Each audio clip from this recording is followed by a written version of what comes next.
शहंशाह अमिताभ बच्चन जी की पत्रिका नाड़ी ज्योतिष के अनुसार देखेंगे। अमिताभ बच्चन जी की जन्म पत्रिका कुंभ लग्न की है और लग्न में ही केतु बैठा है। यदि लग्न में केतु बैठे तो व्यक्ति के दांत के ऊपर दांत रहते हैं और चेहरे पर तिल रहता है। और समझो व्यक्ति के ऊपर तिल नहीं है चेहरे पर और दांत के ऊपर दांत नहीं है, तो फिर उसकी पत्नी के साथ ऐसा हो सकता है, क्योंकि सप्तम भाव पत्नी का होता है और जो ग्रह लग्न में बैठता है उसकी दृष्टि सप्तम भाव पर भी रहती है। तो उनकी पत्नी जया भादुड़ी जी के दांत के ऊपर दांत है और चेहरे पर तिल है। मीन राशि का केतु यदि हो तो व्यक्ति समुद्र के पास रहता है, परंतु अमिताभ बच्चन जी की पत्रिका में मीन राशि का केतु नहीं है, मीन राशि के पास में है। ज्योतिष में मीन राशि समुद्र की होती है और जो नाड़ी ज्योतिष में मीन राशि का स्वामी केतु को भी माना है। हालांकि गुरु भी मीन राशि का स्वामी होता है। तो देखो यहाँ पर केतु मीन राशि के बहुत पास में बैठा है और शनि की 10वीं दृष्टि केतु पर पड़ रही है। शनि मकान होता है और केतु चूंकि मीन राशि का स्वामी होता है इसलिए समुद्र को प्रदर्शित करता है और यहाँ पर केतु मीन राशि के बहुत पास में बैठा है। तो इसलिए अमिताभ बच्चन जी का मकान समुद्र के पास जुहू बीच पर है।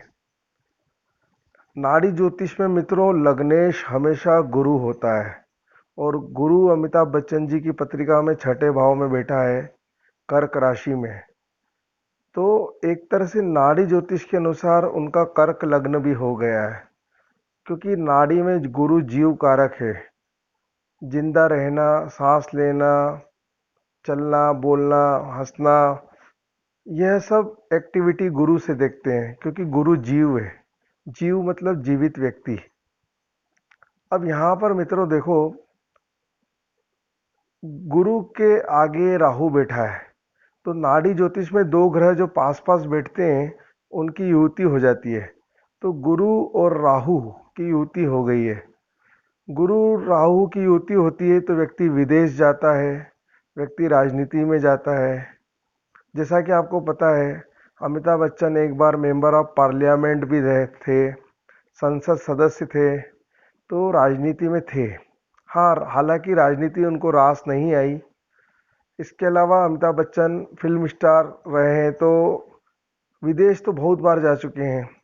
तो गुरु राहु की युति में व्यक्ति विदेश जाता है और राजनीति के योग भी रहते हैं, क्योंकि राहु राजनीति भी है और विदेश भी है। मित्रों, अमिताभ बच्चन इतने बड़े सुपरस्टार कैसे बने? पत्रिका में ऐसा क्या योग है? आप केंद्र को ध्यान से देखें तो केंद्र में केवल पाप ग्रह बैठे हैं। यदि कुंडली में केंद्र में केवल पाप ग्रह बैठे हैं या शुभ ग्रह बैठे हैं तो चतुस्सागर राजयोग होता है। ऐसा ही राजयोग शाहरुख खान की पत्रिका में भी आपने को देखने को मिल जाएगा। चारों केंद्र में पाप ग्रह बैठे हैं शाहरुख खान की पत्रिका में। ऐसे ही अमिताभ जी की पत्रिका में देखिए, लग्न में केतु, चौथे भाव में शनि, सप्तम भाव पर राहु और 10वें भाव पर भी शनि की दृष्टि पड़ रही है। मतलब चारों केंद्र पाप ग्रहों से दृष्ट हैं। तो ये चतुस्सागर राजयोग है, ये बहुत बड़ा राजयोग होता है। अब मित्रों, अष्टम भाव में यदि आप देखें तो बुध, सूर्य, मंगल, शुक्र, चार ग्रह अष्टम भाव में बैठे हैं। बुध अपनी ही राशि में बैठा है। तो आपको एक सूत्र बताता हूँ, यदि कोई ग्रह अपनी राशि में बैठे तो उसके साथ में बैठे हुए ग्रह भी स्वराशि जैसा फल देते हैं। बुध चूंकि स्वराशि है तो हम कह सकते हैं कि सूर्य, मंगल, शुक्र वह भी स्वराशि जैसा फल देंगे। आप जैसा जानते हैं कि अमिताभ बच्चन जी को जितना मान सम्मान मिला उतना शायद ही भारत में किसी को मिला हो। तो मान सम्मान सूर्य से देखते हैं। सू, तो सूर्य उनको बहुत अच्छा फल दे रहा है। फिर मंगल को अगर हम देखें तो अमिताभ बच्चन को एंग्री यंग मैन की उपाधि मिली थी। मंगल से गुस्सा देखते हैं तो अमिताभ बच्चन प्रसिद्ध एंग्री यंग मैन के रूप में हुए। शुक्र सुंदरता का प्रतीक है, तो अमिताभ बच्चन ने मिस वर्ल्ड कंपटीशन कराई थी 1996 में बेंगलोर में, और मिस वर्ल्ड ऐश्वर्या राय अमिताभ बच्चन क्या घर में ही रहती है, उनकी बहू है। तो मित्रों शुक्र भी अच्छा फल दे रहा है, बॉलीवुड में है, बॉलीवुड खुद शुक्र का होता है। तो यह सूत्र बिल्कुल सटीक सूत्र है कि यदि एक ग्रह स्वराशि हो जाए तो उसके साथ में बैठे हुए बाकी के ग्रह भी स्वराशि जैसा फल देंगे। अब मित्रों यहाँ पर अष्टम भाव में देखें, सूर्य से पिताजी देखते हैं नाड़ी ज्योतिष में, और शुक्र मंगल से लव मैरिज। तो इनके पिताजी हरिवंश राय बच्चन जी की लव मैरिज हुई थी तेजी बच्चन से। फिर मित्रों इनके पिताजी महान कवि थे, हरिवंश राय बच्चन जी। तो सूर्य पिता है और शुक्र बुध कवि हैं, इसलिए इनके पिताजी महान कवि थे। फिर मित्रों इनके पिताजी की सरकारी नौकरी भी लगी थी, राजदूत के रूप में, भारत सरकार के राजदूत थे। तो सूर्य पिताजी, सूर्य बुध पोस्ट, और सूर्य बुध सरकारी नौकरी भी होते हैं। तो सूर्य बुध के कारण इनके पिताजी की सरकारी नौकरी लगी राजदूत के रूप में, क्योंकि सूर्य कन्या राशि में बैठा है, बुध भी कन्या राशि में बैठा है, जिसका एक स्वामी राहु भी होता है।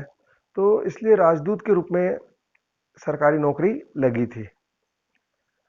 अब मित्रों यहाँ पर देखिए, राहु जो है वो सप्तम भाव में बैठा है, राहु से राजनीति देखते हैं।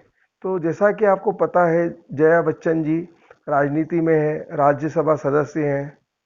तो राहु राजनीति, सप्तम भाव पत्नी, तो पत्नी राजनीति में। यहाँ पर एक मज़ेदार बात और बताता हूँ, जब अमिताभ बच्चन की शादी होने वाली थी तो उस समय वो लंदन जाने वाले थे। तो उनके पिताजी ने बोला पहले आपको शादी करनी पड़ेगी, उसके अगले दिन ही लंदन जा सकते हो।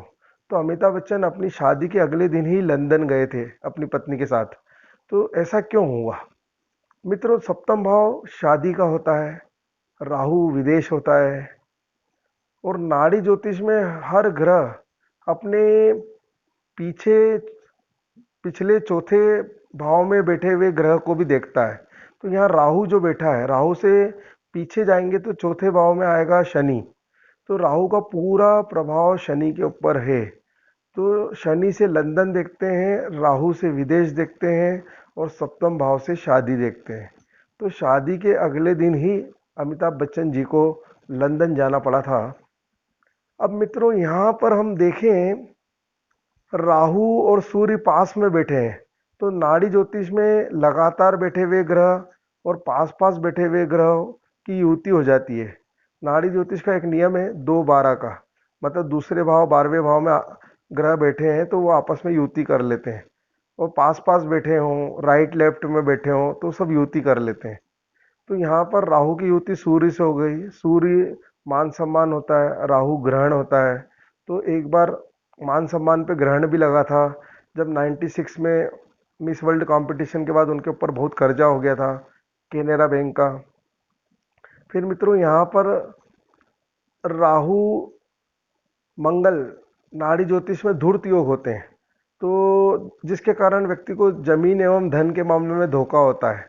तो जमीन और धन के मामले में भी उनके साथ धोखा हुआ, इसलिए ही पैसे की बहुत कमी हो गई थी 96 से 2000 तक। फिर मित्रों यहाँ पर हम देखें राहु शुक्र, तो राहु शुक्र की भी युति हो गई है। तो फिर से वो कहना चाहूँगा, शुक्र पत्नी, राहु राजनीति, तो पत्नी राजनीति में है। फिर शुक्र पत्नी, राहु विदेश, तो पत्नी विदेश भी बहुत बार गई है। यहाँ पर हम देखें तो शुक्र मंगल की युति है अष्टम भाव में, इसलिए अमिताभ बच्चन जी की भी शादी मतलब लव मैरिज हुई जया बच्चन जी के साथ। और जया बच्चन जी भोपाल की रहने वाली है। तो यहाँ पे शुक्र कन्या राशि में बैठा है। मध्य प्रदेश की लग्न कुंडली बनाएंगे तो कन्या लग्न की बनती है। 1 नवंबर 1956 को मध्य प्रदेश की स्थापना हुई थी। और राजधानी जो है हम सूर्य से और गुरु से देखते हैं। तो मित्रों यहाँ पे शुक्र जो है सूर्य के साथ बैठा है, शुक्र पत्नी, सूर्य राजधानी, क्योंकि सूर्य राजा है और राजा के स्थान को ही राजधानी कहते हैं। तो पत्नी राजधानी से होना चाहिए। तो इनकी पत्नी भोपाल से है, जया बच्चन जी, क्योंकि शुक्र सूर्य के साथ बैठा है। अब इसके बाद हम देखते हैं मित्रों, इस पत्रिका में जो सबसे खास राजयोग है, केतु किसी भी ग्रह की पावर को 3 गुना करता है। शनि की दृष्टि केतु पर पड़ रही है, 10वीं दृष्टि, तो शनि की पावर 3 गुना हो रही है लग्न के अंदर ही केतु जो बैठा है। तो और मित्रों, जब भी शनि के कुंभ राशि को देखता है या कुंभ राशि में बैठता है तो व्यक्ति को पुरुष नहीं महापुरुष बनाता है। महापुरुष राजयोग होता है, शश राजयोग होता है। तो अमिताभ बच्चन जी की पत्रिका में शश राजयोग बन रहा है, शनि कुंभ राशि को देख रहा है और वहाँ केतु जो बैठा है वो पावर को 3 गुना कर रहा है। इसलिए इतनी प्रसिद्धि है, इसलिए जनता के इतने प्रिय हैं। अब हम आते हैं मित्रों, नवम भाव में चंद्रमा बैठा है और लग्न में केतु। तो नाड़ी ज्योतिष में हर ग्रह 5वीं और 9वीं दृष्टि भी मानते हैं, क्योंकि त्रिकोण से संबंध बना लेते हैं। तो केतु और चंद्रमा त्रिकोण में बैठे हैं, इसलिए उनकी युति हो गई है। चंद्र केतु मानसिक तनाव देते हैं, मेंटल टेंशन। तो अमिताभ जी को कहीं ना कहीं मेंटल टेंशन रहा है लाइफ में, चंद्र केतु की त्रिकोण में युति होने के कारण। अब यहाँ पर हम देखते हैं, चंद्रमा सूर्य के पास में बैठा है। तो चंद्र सूर्य सरकार होते हैं, क्योंकि सूर्य राजा है, चंद्र रानी है। तो नाड़ी ज्योतिष में सूर्य चंद्रमा युति करके राजा रानी योग बनाते हैं। तो राजा रानी योग मतलब व्यक्ति को खूब मान सम्मान मिलना। तो इनके भाग्य में ही एक राजा रानी योग बन रहा है, सूर्य चंद्रमा पास में बैठे हैं, इसलिए युति हो गई है। चलिए मित्रों, इसके बाद हम देखते हैं, छठे भाव में गुरु बैठा है। छठे भाव में गुरु बैठे तो व्यक्ति को जीवन में बड़ा कर्जा हो जाता है। गुरु चूंकि धन का कारक है और छठा भाव कर्जे का होता है। तो 96 में केनरा बैंक से 300 करोड़ का कर्जा हो गया था इनके ऊपर, बड़ा कर्जा हो गया था। लेकिन एक सूत्र बताता हूँ, यदि गुरु छठे भाव में उच्च का बैठे तो उस इंसान की मदद करने के लिए ईश्वर भी जमीन पर आ जाते हैं। ऐसा ही गुरु द्रौपदी की पत्रिका में भी बैठा था, कर्क राशि का छठे भाव में। तो भगवान श्री कृष्ण खुद आ गए थे उसकी मदद करने के लिए। इसी तरह जब अमिताभ बच्चन पर 300 करोड़ का कर्जा हुआ केनरा बैंक का, तो उनकी आर्थिक स्थिति को संभालने के लिए धीरूभाई अंबानी आ गए थे, जो उस समय के भगवान थे। धीरूभाई अंबानी भारत के सबसे अमीर व्यक्ति मदद के लिए आ गए थे अमिताभ बच्चन जी की। तो मित्रों, छठे भाव में गुरु कर्क राशि में बैठे तो ईश्वर खुद आ जाता है उसकी रक्षा के लिए। हम दूसरा उदाहरण लेते हैं, अमिताभ बच्चन जी को जब कूली फिल्म में टेबल की लगी थी तो भी वो मरते मरते बचे थे और आज भी है। तो छठे भाव में गुरु बैठा तो ईश्वर ने उनको मदद की। चलिए मित्रों, धन्यवाद, थैंक यू हमारे वीडियो को